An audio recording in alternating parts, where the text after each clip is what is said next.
Hello everyone. Hi. Today is Saturday, August 19, 2017.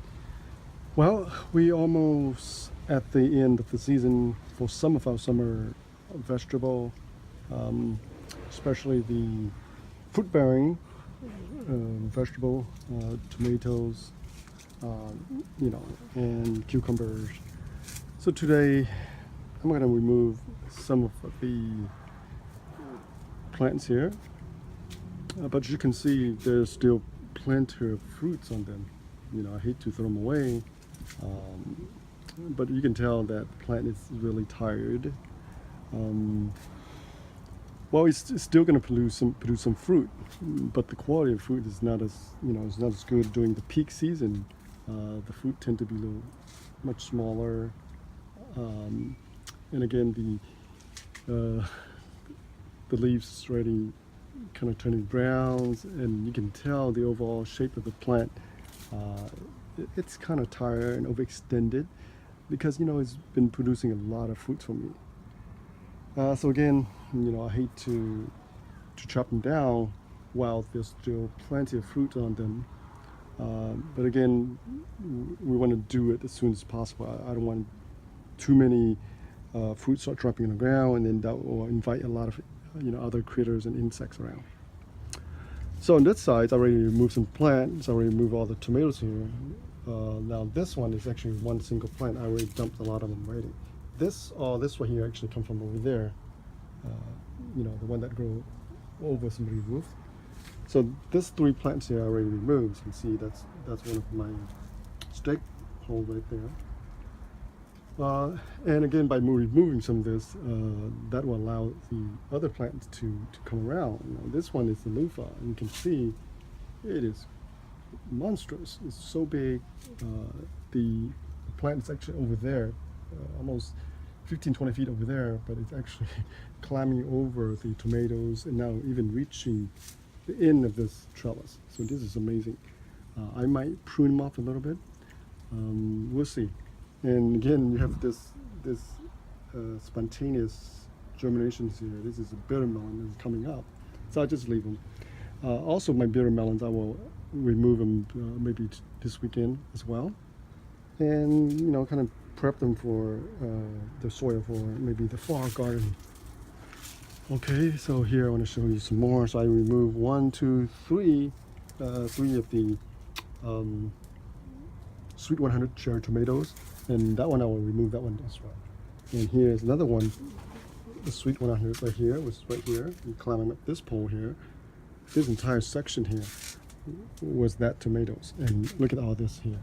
And you can see there are literally still thousands of fruit on them, green of course. But again, you have to try and clean them up really, as best you can, and to allow other plants to grow. So here, this one is just thriving. And you can see here, there's only 2 plants here. These are the Chinese edible loofah, and it's just amazing. It just grow like crazy. And on top there, I hope that my finger can point to that. It's probably 10 feet away. That's the flowers, and it's yellow shaped. It's very beautiful flowers. And so far, I have not able to spot the fruit yet because they just grow so densely here, and I cannot find any fruit yet. Maybe there's no fruit yet, but there are actually flowers right there. You can see that. And again, when they come to this side, they start climbing up this papaya tree here, and I have to kind of train them. Look at all this here. I have to train them around. Either I have to prune them off, look at that. I have to prune them off, or I have to train them to go back that way. So there's only 2 plants here, Chinese edible loofah, but you can see it can go all the way that side. That's almost 20 feet. Now on this side, the opal, the calabash gourd, also really growing really well. I have 1 plant here, right there, and the other one's right there. And this one, it's just growing like crazy as well. Okay, so I remove all of those tomatoes. It used to be the Roma tomatoes here, the Ace tomatoes used to be here, right there. That's still that little sign right there, Ace tomatoes. but I remove them. I removed some of the watermelons. Pretty much done. And it's only one plant actually survived, bitter melon. Not bitter melon, watermelon. It's only one of them survived. And look at that fruit, it's huge. Maybe a sign of the volleyball, maybe. And again, the opal is just taking over. And this side, the bitter melon and the beans, they pretty much done for the season. But I still have some fruit here. You can see here, the bitter melon here, intertwined with the beans. So eventually I will remove the beans, probably this week.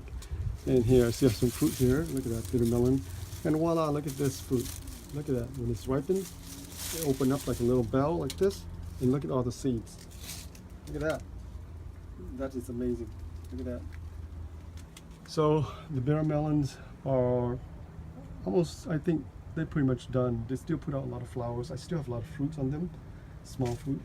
But you know, this is not the peak season anymore. So this is almost at near the end of the season. So they won't produce as well as during the middle of the seasons or beginning of the season. I would like to remove them as soon as possible because I don't want the leaves to dry. Once the leaves dry, it creates a lot of litter, and then the wind will blow everywhere, as you can see here. So while they're still kind of green, and you can see here, I will like to remove them when they're still green because it's a lot easier to manage the foliage, the vine. And when they dry, believe it or not, it's very difficult. They'll be scattered everywhere. And again, look at all the vine, they're tiny now. The leaves are tiny compared to when it first kind of like this. You know, really huge, really nice, good size. So, and here, all the fruits are really ripe up now because, like I say, the season's almost over. And the fruits, even though the fruit is small, it's well ripened very fast, and you can see that. So this one, if I don't pick this one, maybe another 2-3 days, it will probably turn yellow. And look at this one, see, it's really tiny and it's already turning yellow. So I still have plenty of fruit here. You can see here, look at that, I still have fruits here, look at this. So I'll pick some of this, and there's also more fruit of that size too. Okay, so today it's really cleanup time. And all the way over there is the passion fruit. So once I remove this, the passion fruit will have more room to grow that way. And I will build more trellis space going west, allow them to grow further out. And look at this little fruit here. Look at that. Alrighty, well, thank you for watching. And let me get back to work. And I still have a lot of cleanup to do. Again, you want to clean them up a little bit early if you can. Otherwise, when they start to turn brown and all the leaves start falling, it's really messy. So, okay, well, thank you for watching, and please subscribe to our channel, and please tune in, and if you want to post a comment or a question for me, and we'll see you again. Happy gardening.